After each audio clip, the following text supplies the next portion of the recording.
et je lis dans la traduction seconde 21. Donc Romains chapitre 7. Ignorez-vous, frères et sœurs, je parle ici à des gens qui connaissent la loi, que la loi n'exerce son pouvoir sur l'homme qu'aussi longtemps qu'il vit? Ainsi, une femme mariée est liée par la loi à son mari tant qu'il est vivant. Mais si son mari meurt, elle est dégagée de la loi qui l'a liée à lui.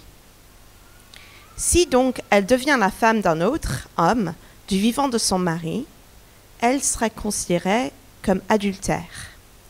Mais si son mari meurt, elle est libérée de cette loi, de sorte qu'elle n'est pas adultère en devenant la femme d'un autre.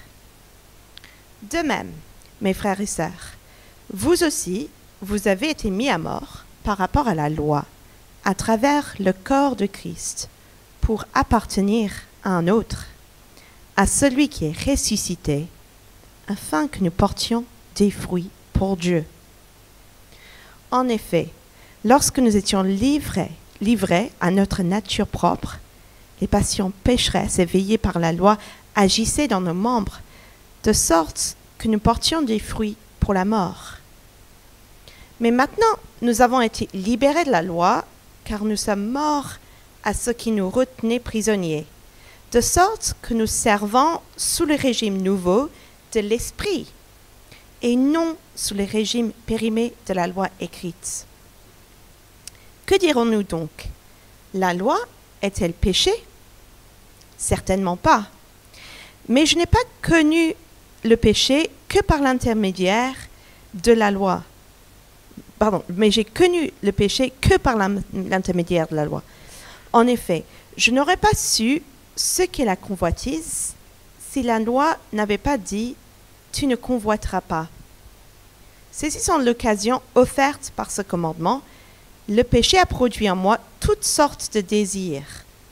En effet, sans loi, le péché est mort. Pour ma part, sans la loi, je vivais autrefois. Mais quand le commandement est venu, le péché a repris vie et moi, je suis mort. Il s'est trouvé que le commandement qui devait conduire à la vie m'a conduit à la mort.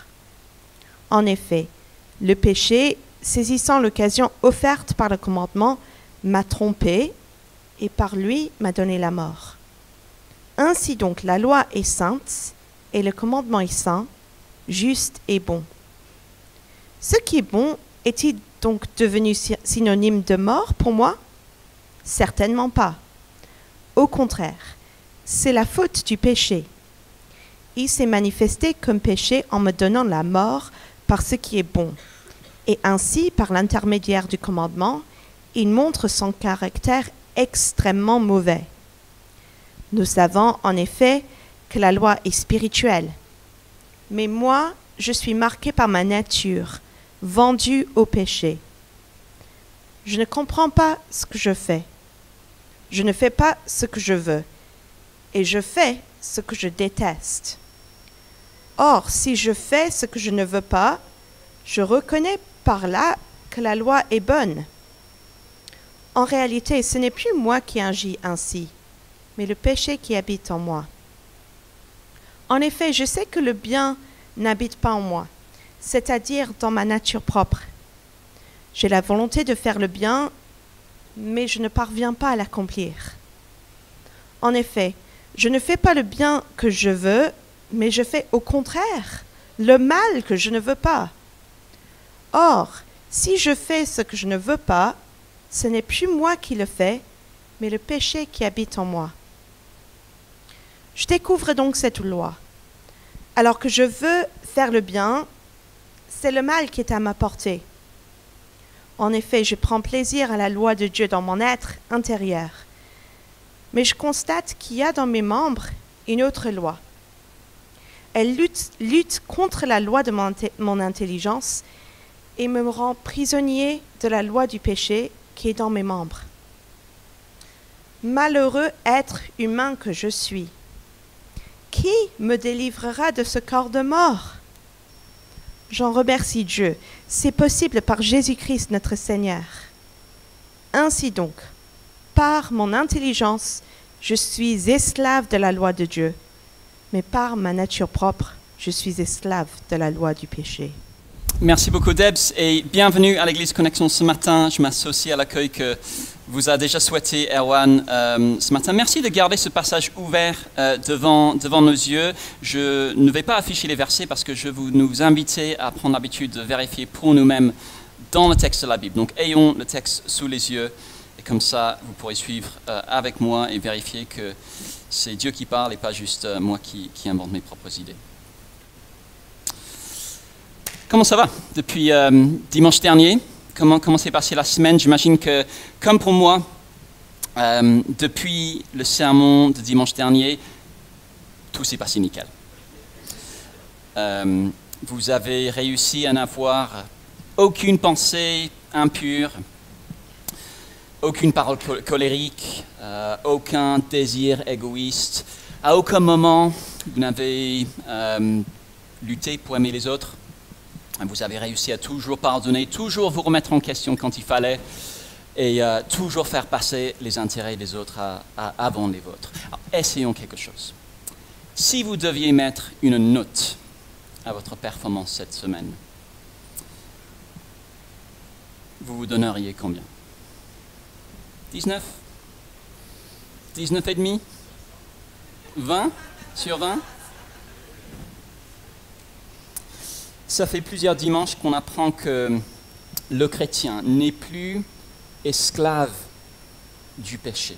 Il en a été libéré grâce à Jésus et il est devenu esclave de la justice, d'où notre semaine parfaite, pendant laquelle on n'a eu aucune difficulté pour obéir à Dieu. C'est bien, continuez à dimanche prochain.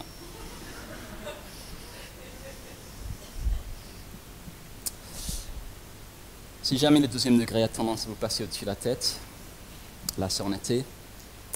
Notre question ce matin, pourquoi c'est encore si difficile d'obéir à Dieu? Pourquoi c'est encore si difficile d'obéir à Dieu? Ou pour la tourner autrement, si j'ai été libéré du péché, pourquoi je m'en sens encore parfois prisonnier? Pourquoi c'est si difficile d'obéir? Si vous êtes comme moi, évitez des pensées impures. L'égoïsme ou la colère, c'est quelque chose qu'on aimerait faire en théorie. Mais la pratique, c'est autre chose. Je ne veux pas perdre patience avec mes enfants, mais je le fais. Je ne veux pas mal parler à ma femme, mais je le fais. Je ne veux pas être jaloux de la réussite des autres, mais je le suis. Tenir notre langue, garder nos pensées pures ou fuir la tentation sexuelle ont beau être des choses qu'on aimerait faire. Parfois, on a l'impression que le péché est juste plus fort que nous. Mais si je suis libéré du péché, pourquoi c'est encore si difficile d'obéir à Dieu? Quelle est votre stratégie quand vous en avez marre de retomber dans les mêmes travers? Peut-être que vous avez commencé l'année plein de motivation. C'est fini, j'arrête ce péché. Voici tout ce que je mets en place pour y arriver. Je redouble d'efforts. Je verrai à toujours faire ci et je m'interdis ça. J'ai du mal à bien parler à mes parents. Chaque matin, je répéterai 10 fois devant la glace. Tu honoreras ton père et ta mère. Tu honoreras ton père et ta mère. Tu honoreras ton père et ta mère. Discipline, règles, effort. Peut-être que c'est ça votre stratégie.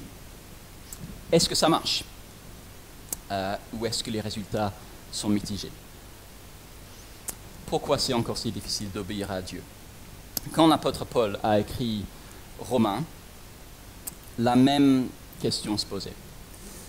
Si vous avez suivi cette série depuis le début, vous savez que Paul a écrit Romains parce qu'il voulait motiver les chrétiens à Rome à devenir ses partenaires dans la mission pour conduire le monde entier à ce qu'il appelle l'obéissance de la foi. Paul voulait montrer que la bonne nouvelle de Jésus aurait pour conséquence que des personnes partout dans le monde plieraient le genou devant le trône de Dieu pour lui obéir. Mais question, est-ce que ça marche? Est-ce que vraiment la foi en Jésus permet d'obéir à Dieu ou fallait-il essayer une autre approche? Tout comme nous aussi, on peut se demander, si la bonne nouvelle de Jésus marche, pourquoi c'est encore si difficile d'obéir à Dieu? Eh bien, selon Romains 7, la réponse, la voilà, c'est notre corps. Pourquoi, si Jésus m'a libéré du péché, comme on a entendu dimanche dernier, je lutte encore pour obéir, à cause de mon corps corrompu, déchu, encore vendu au péché, que la Bible appelle un corps de mort. Alors le but de ce matin, c'est le réalisme. Réalisme sur la vie chrétienne. On luttera avec le péché toute notre vie. En tout cas, tant qu'on est dans ce corps. Et réalisme aussi sur le fait que si on veut avancer, l'aide ne se trouve ni en nous, ni en une liste de règles pour faire mieux, mais en Dieu et en le changement qu'il est seul à pouvoir produire. 2 points. À la loi, je suis mort, car le problème c'est mon corps. À la loi, je suis mort d'abord, versets 1 à 12. Alors, et si une autre approche que la foi en Jésus nous permettait de faire le bien et d'obéir à Dieu? Peut-être qu'on s'est déjà posé la question, la bonne nouvelle en Jésus, la bonne nouvelle de Jésus, est-ce que c'est suffisant pour nous aider à obéir, ou est-ce qu'il faut quelque chose de plus puissant, un peu de Red Bull spirituel? Et s'il y avait une recette miracle ailleurs? Eh bien, la première chose que fait Paul dans ce passage, c'est d'évoquer la seule approche qui, à son époque, avait l'air de pouvoir réussir, l'air de pouvoir nous faire obéir à Dieu, pour montrer qu'elle ne marche pas. Il parle de la loi de Dieu, les commandements donnés par Dieu à Moïse pour le peuple d'Israël. Et Paul dit que cette loi, loin d'aider, elle ne faisait qu'aggraver notre situation et que par conséquent, il fallait en être libéré. Verset 1, suivez avec moi dans notre Bible. Verset 1, ignorez-vous, frères et sœurs, je parle ici à des gens qui connaissent la loi, que la loi n'exerce son pouvoir sur l'homme qu'aussi longtemps qu'il vit. Ainsi, une femme mariée est liée par la loi à son mari tant qu'il est vivant, mais si son mari meurt, elle est dégagée de la loi qui l'a liée à lui. Si donc elle devient la femme d'un autre homme, du vivant de son mari, elle sera considérée comme adultère. Mais si son mari meurt, elle est libérée de cette loi, de sorte qu'elle n'est pas adultère en devenant la femme d'un autre. Alors Paul explique ce qui s'est passé quand nous avons cru en Jésus. Il dit que c'est comme avec un mariage. Une femme mariée qui se met en couple avec un autre homme, alors que son mari est toujours en vie, elle commet un adultère. Elle est toujours liée à son mari. Mais si son mari vient à décéder, elle est libre de se remarier. Elle n'est plus tenue par l'engagement d'avant. La mort y met fin. Et même chose pour nous vis-à-vis de la loi, vis-à-vis des commandements de la loi de Moïse donnée par Dieu. Verset 4. De même, mes frères et sœurs, vous aussi, vous avez été mis à mort par rapport à la loi, à travers le corps de Christ, pour appartenir à un autre, à celui qui est ressuscité, afin que nous portions des fruits pour Dieu. Dimanche dernier, on a appris qu'en croyant en Jésus, on a été libéré de l'esclavage du péché. On a peut-être parfois du mal à y croire, mais on voit pourquoi ce serait une bonne chose. Dans ce passage-ci, on apprend qu'en croyant en Jésus, on a non seulement été libéré du péché, mais aussi de la loi, ce qui, pour le coup, pourrait paraître un peu contre-intuitif. Imaginez 2 pays. Un pays où des lois existent et sont appliquées, et un autre pays sans loi, c'est le Far West. Lequel des 2 pays aura le taux de criminalité le plus bas, selon vous? C'est évident, c'est celui avec des lois. Mais ici, on découvre que c'est en nous extrayant à la loi que Dieu nous permet de porter les fruits de l'obéissance. La loi n'est pas la solution, elle fait partie du problème. Comment ça se fait? Verset 5. En effet, lorsque nous étions livrés à notre nature propre, les passions pécheresses éveillées par la loi agissaient dans nos membres de sorte que nous portions des fruits pour la mort. vers le début de la pandémie du Covid-19, on a dit que l'anti-inflammatoire, l'ibuprofène, était dangereux pour des personnes atteintes du virus. Alors, apparemment, on a découvert après que c'était faux, mais pour cette illustration, imaginons que c'est vrai.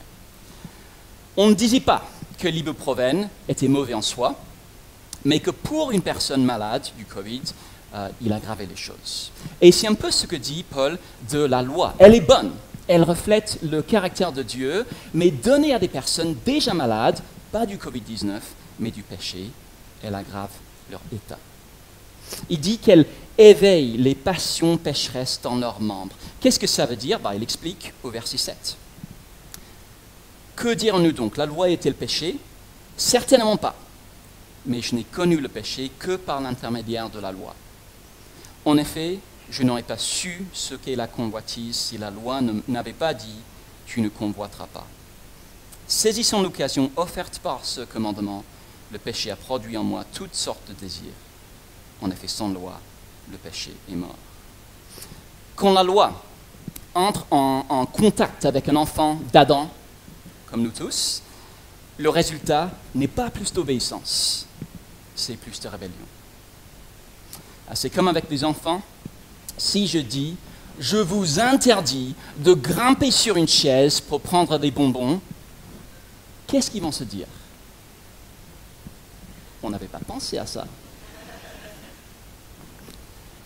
Grâce aux 10 commandements, Paul a appris qu'il ne devait pas convoiter, désirer quelque chose qui n'était pas à lui. Mais comprendre cela, au lieu de faire de lui une meilleure personne, cela a plutôt produit en lui des convoitises. Ça lui a donné envie de pécher. On sait comment ça se passe. On nous dit, tu n'as pas le droit de faire ça. Qu'est-ce qui se passe? Tout à coup, on a envie de le faire. Ce n'est pas que la loi est elle-même mauvaise. Elle est sainte et le commandement est saint, juste et bon, mais imposé à des gens comme nous, c'est comme de l'ibuprofène pour quelqu'un malade du Covid-19. Elle ne fait qu'aggraver les choses.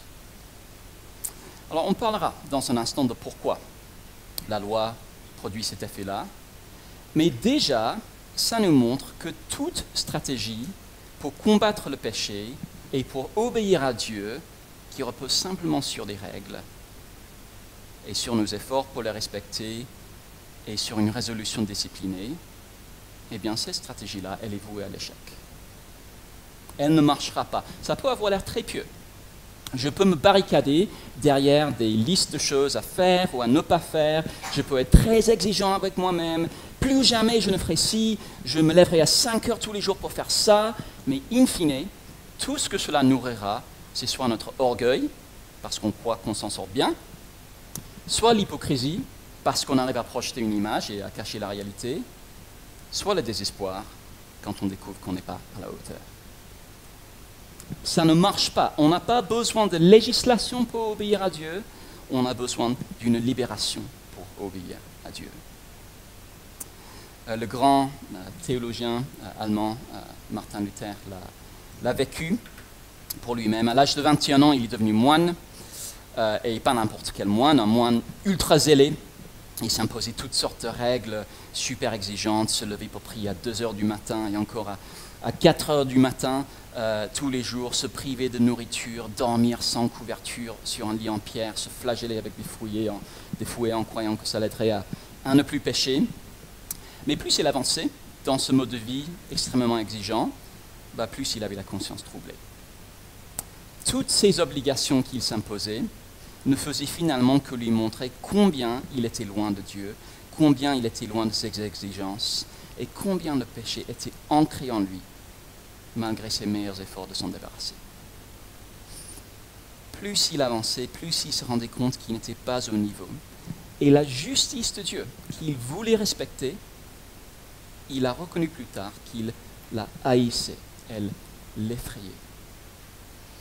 Toute sa religiosité a produit le contraire de ce qu'il recherchait, la haine contre Dieu et pas l'amour. Et peut-être qu'on a vécu aussi. Il faut absolument que je lise ma Bible chaque jour à 7 heures du matin pendant une demi-heure. Qu'est-ce que ça produit? Pas toujours de la joie à écouter Dieu. Ça peut devenir un fardeau. Il faut absolument que je prie tel nombre d'heures par semaine. Qu'est-ce que ça produit? pas toujours de la joie à prier. Ça devient un quota à remplir, pas une conversation avec mon père. Il faut absolument que je trouve le bon système de garde-fou pour ne plus céder à la tentation sexuelle. Eh bien, ça peut être très utile de mettre en place des garde-fous, mais si je m'arrête là et que je ne m'attaque pas au problème à sa racine, ça produira soit de l'orgueil quand les garde-fous marchent, soit du désespoir quand inévitablement je découvre comment les contourner. Multiplier des règles, se mettre sous un régime de loi, c'est comme ce qu'aurait fait l'ibuprofène à un malade du Covid-19. C'est une solution superficielle et contre-productive. Peut-être que vous n'êtes pas chrétien aujourd'hui, peut-être que vous êtes là par curiosité, peut-être invité par quelqu'un, et peut-être que vous avez toujours cru qu'être chrétien, c'est justement essayer d'être une bonne personne en suivant des règles. En fait, c'est tout le contraire. Jésus n'offre pas plus de législation. Il offre une libération du péché et de la loi, dont le péché se sert pour nous emprisonner. À la loi, je suis mort. Mais pourquoi? Pourquoi c'est comme ça? Pourquoi est-ce que la loi aggrave notre cas? Pourquoi c'est contre-productif justement de s'imposer une liste de règles pour arriver à obéir? Au contraire, ça pourrait paraître la chose logique à faire. Quel est le problème fondamental qui fait que c'est comme ça? Jésus nous a libérés de l'ancien régime de la loi. À la loi, je suis mort, car le problème, c'est mon corps. Revenons à notre question de départ. Pourquoi c'est si difficile d'obéir à Dieu? Pourquoi la bonne et sainte loi de Dieu produit finalement de la désobéissance? Pourquoi encore aujourd'hui on lutte avec le péché? Verset 14. Peut-être le verset clé. Nous savons en effet que la loi est spirituelle. Mais moi, je suis marqué par ma nature propre, vendue au péché. On raconte qu'un journal a un jour écrit à des auteurs célèbres, posant la question suivante. Qu'est-ce qui ne va pas dans notre monde? Qu'est-ce qui ne va pas dans notre monde? Et l'écrivain chrétien, G.K. Chesterton, a répondu, « Cher monsieur, moi, bien à vous. » C'est ce que dit ce verset. Qu'est-ce qui ne va pas? Moi. Le problème, c'est moi. Ou pour être plus précis encore, le problème, c'est mon corps. Mon corps, né en l'image de mon père Adam, et qui est donc corrompu, mourant et esclave du péché. Tel père, tel fils. Tout comme le corps d'Adam est devenu rebelle et mortel à cause de sa désobéissance, le nôtre aussi.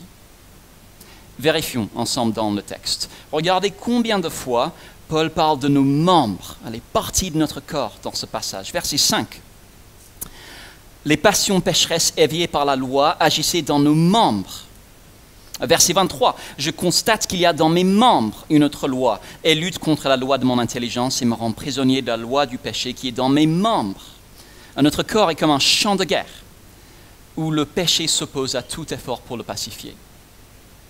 Au verset 17, Paul parle du péché qui habite en moi et du bien qui n'habite pas en moi. Même expression au verset 20. Il est habité, contaminé, imprégné par le péché, en tout cas son corps. Et regardez au verset 24, son cri de frustration. « Malheureux être humain que je suis, qui me délivrera de ce corps de mort ?» Vous avez déjà été conscient d'avoir un corps de mort? On entre dans la saison où je m'en rends particulièrement compte parce que printemps égale allergie égale rappel de mon corps de mort. C'est minable comparé à ce que certains d'entre vous doivent supporter dans votre santé. Notre corps est un corps de mort. Vous êtes jeune et beau, oui, vous avez un corps de mort. La maladie nous le rappelle, Le vieillissement nous le rappelle, plus vite qu'on ne le croit, et notre péché aussi nous le rappelle.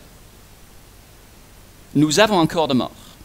Pas juste un corps mourant physiquement, même s'il l'est, un jour, tôt ou tard, il s'usera et mon cœur arrêtera de battre, mais un corps déjà mort spirituellement et qui n'a pas envie de faire ce que Dieu lui demande de faire. Et pour Paul, c'est la source d'une énorme frustration. Verset 15, « Je ne comprends pas ce que je fais, je ne fais pas ce que je veux et je fais ce que je déteste. » Ou verset 19, « En effet, je ne fais pas le bien que je veux, mais je fais au contraire le mal que je ne veux pas. » Paul a l'impression de se battre contre lui-même. Peut-être qu'on compatit. J'avais dit que ce serait la dernière fois que je regarderais la pornographie, ou que je me mettrais en colère avec ma mère, ou que je parlerais derrière le dos de mon collègue. Mais rebelote, j'ai récidivé. Encore. Vous avez déjà expérimenté ça? Un rappel de votre corps de mort? Je n'ai pas fait le bien que je voulais, j'ai fait le mal que je ne voulais pas, et pas pour la première fois. Malheureux être humain que je suis, qui me délivrera de ce corps de mort? Ah, dira quelqu'un, Joe, est-ce que tu n'as rien écouté dimanche dernier? On a été libérés du péché? On n'est plus ses esclaves? On peut obéir à Dieu? C'est écrit noir sur blanc, Jason nous l'a montré. Mais toi, tu as l'air de dire l'inverse. Que le péché est plus fort que nous, finalement. C'est ce que tu as l'air de dire. Et c'est parce que Paul se décrit dans ce passage comme étant vendu au péché que certains pensent qu'il doit parler de son expérience avant d'être chrétien. Il ne connaissait pas encore Jésus, et c'est pour ça que quand il essayait d'obéir, il n'y arrivait pas. J'ai déjà enseigné ça, avant de changer d'avis, il n'y a pas longtemps, parce que ça ne me semble plus la lecture naturelle du texte. Non, Paul parle bel et bien de lui. À l'instant où il écrivait, Paul, le chrétien, et il ne parle pas que de lui, mais de tout être humain, non chrétien ou chrétien, considéré, et c'est là le détail important, du point de vue de son corps. Tout être humain, chrétien ou pas, a un corps corrompu, vendu au péché, incapable par lui-même de faire le bien. On a tous hérité notre corps d'Adam. Alors, dans quel sens, alors, sommes-nous libérés du péché, comme on a entendu dimanche dernier? C'est un peu comme un ancien détenu qui sort de prison. Sa peine est purgée, il est libre d'aller où il veut, mais s'il a passé 20 ans dans une cellule, assis sur son lit, à regarder dans le vide tous les jours, qu'est-ce qu'il va naturellement faire quand il sort? S'asseoir sur son lit et regarder dans le vide. Son corps sera tellement marqué par 20 ans de prison que même s'il n'a plus le statut de prisonnier, il aura souvent le comportement d'un prisonnier, à moins de recevoir une rééducation par une tierce personne. Et c'est ce que dit Paul sur nous. Il fait un contraste entre notre identité et notre capacité. Notre identité d'une part et notre capacité de l'autre. Dimanche dernier, notre identité. Libre, plus de peine à purger, Dieu devient notre maître et nous invite à le servir. Aujourd'hui, notre capacité. Nos corps sont encore des corps de mort, vendus au péché, qui peuvent seulement obéir s'ils reçoivent une rééducation venue de l'extérieur. Laissez-moi vous annoncer un scoop qui n'en est pas un. Vous avez exactement le même corps qu'avant d'être chrétien. C'est peut-être une évidence, mais ça mérite d'être rappelé, on peut l'oublier. S'il y a quelqu'un ici qui pense que le jour où il a cru en Jésus, il est sorti de son corps pour aller dans un autre corps, désolé, vous êtes en pleine science-fiction. Nous avons le même corps. Un corps qui, depuis Adam, et avait programmé pour faire deux choses, pécher et mourir. Et c'est pour ça que la loi ne peut pas nous aider. Notre corps adore tout ce qui est hors la loi. C'est pour ça que même quand on est chrétien, le péché peut nous sembler si instinctif et l'obéissance si pénible. Le problème, c'est mon corps.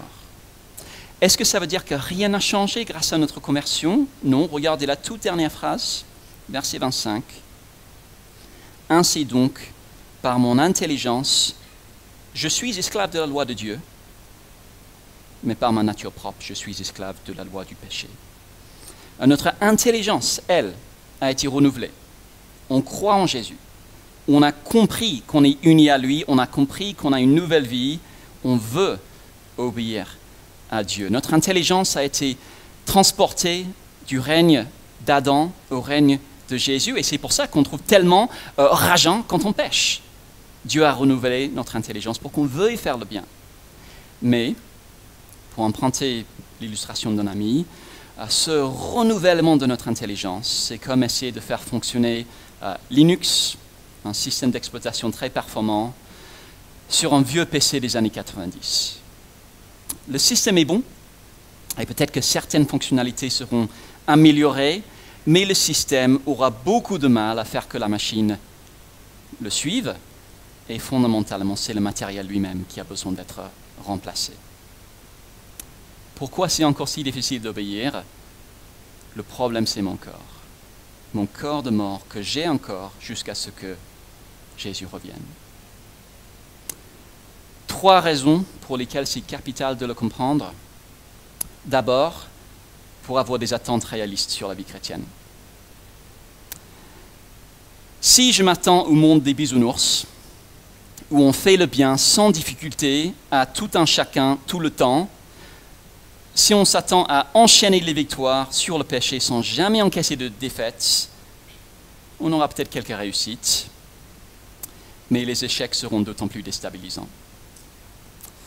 Je pense à un ami qui luttait, comme beaucoup de personnes, avec la tentation sexuelle et qui, à un moment donné, a chuté très gravement avec des conséquences lourdes pour lui et aussi pour d'autres. Peu de temps après, il m'a dit qu'il ne se considérait plus comme chrétien. Parce que, selon lui, si la foi chrétienne était vraie, il n'aurait pas pu faire ce qu'il avait fait. Mais c'est faux, ce passage le dit. Nous avons des corps de mort qui sont encore capables des pires péchés. La réalité de la vie chrétienne n'est pas le monde des bisounours, c'est la guerre contre la puissance hostile qui nous habite.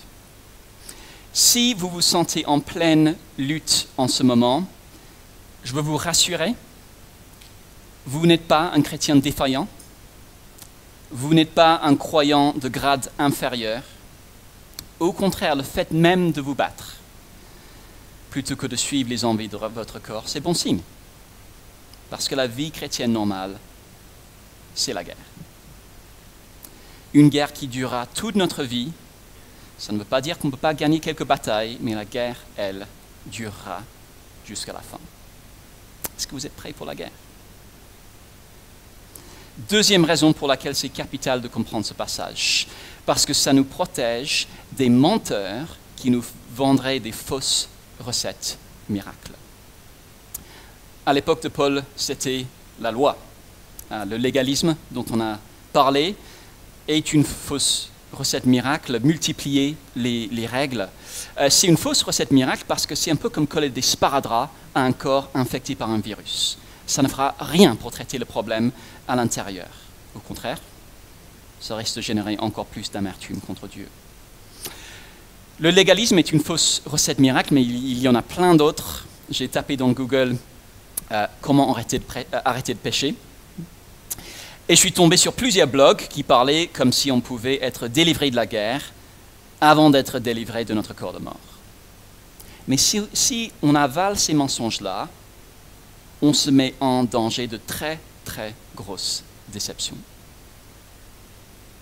Ce passage nous protège contre les menteurs. Et troisièmement, on a besoin de comprendre le message de ce passage pour comprendre d'où viendra l'aide qu'il nous faut. Le but de ce passage n'est pas le fatalisme. Ce n'est pas qu'on baisse les bras, j'ai un corps pécheur, voilà, c'est comme ça, rien à faire. Non, des progrès sont possibles.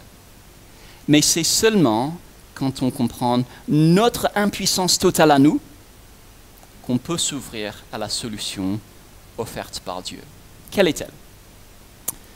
De manière ultime, c'est le retour de Jésus pour transformer notre corps pour être comme le sien.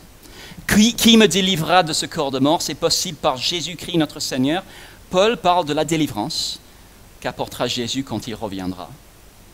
Est-ce que votre lutte avec le péché suscite en vous le désir que Jésus revienne? Elle devrait. J'en ai marre de lutter, Seigneur.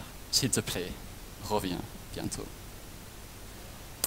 En attendant, c'est seulement quand on saisit notre impuissance qu'on peut s'ouvrir à l'aide et à la rééducation apportée par le Saint-Esprit. On en parlera plus dans le prochain passage. Oui, notre corps est impuissant, mais l'Esprit de Dieu renouvelle notre intelligence, nous rappelle qui on est par la foi en Jésus et nous permet petit à petit de traîner ce vieux cadavre dans le bon sens. On progresse dans la foi chrétienne, dans la vie chrétienne, pas par l'obéissance à la loi, mais par l'obéissance de la foi. Comme Jason a dit dimanche dernier, par la foi, on se souvient de qui on était, des pécheurs perdus. On se souvient de qui on est, notre identité de prisonnier libéré. On se souvient de ce que notre nouveau maître Jésus nous offre, la vie. Et puis par simple cohérence, on obéit en traînant péniblement notre corps avec nous. C'est l'Esprit qui permet cette vie par la foi, mais pour en savoir plus, il faut revenir dans 2 semaines. Je vous invite à prier.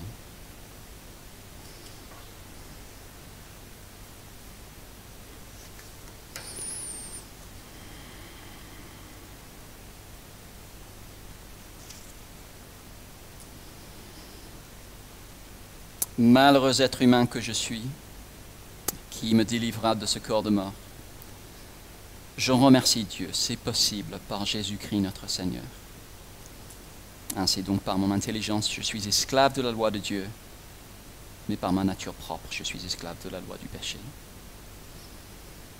Merci Père Céleste parce que c'est notre statut qu'on reçoit par la foi qui nous définit, notre statut d'ancien esclave du péché transféré sous le règne bon et bienveillant de notre nouveau maître, Jésus.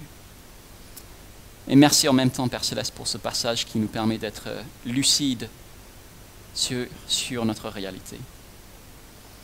Merci parce que tu es complètement honnête et transparent avec nous. Merci pour l'espérance qui est la nôtre, qu'un jour, tout comme tu nous as transférés par la foi dans ton royaume, un jour tu transformeras notre corps pour être comme le corps glorieux de ton Fils. En attendant, Père Céleste, aide-nous à chercher toutes nos ressources qu'il nous faut pour cette guerre en toi et en le secours de ton Esprit. Au nom de Jésus. Amen.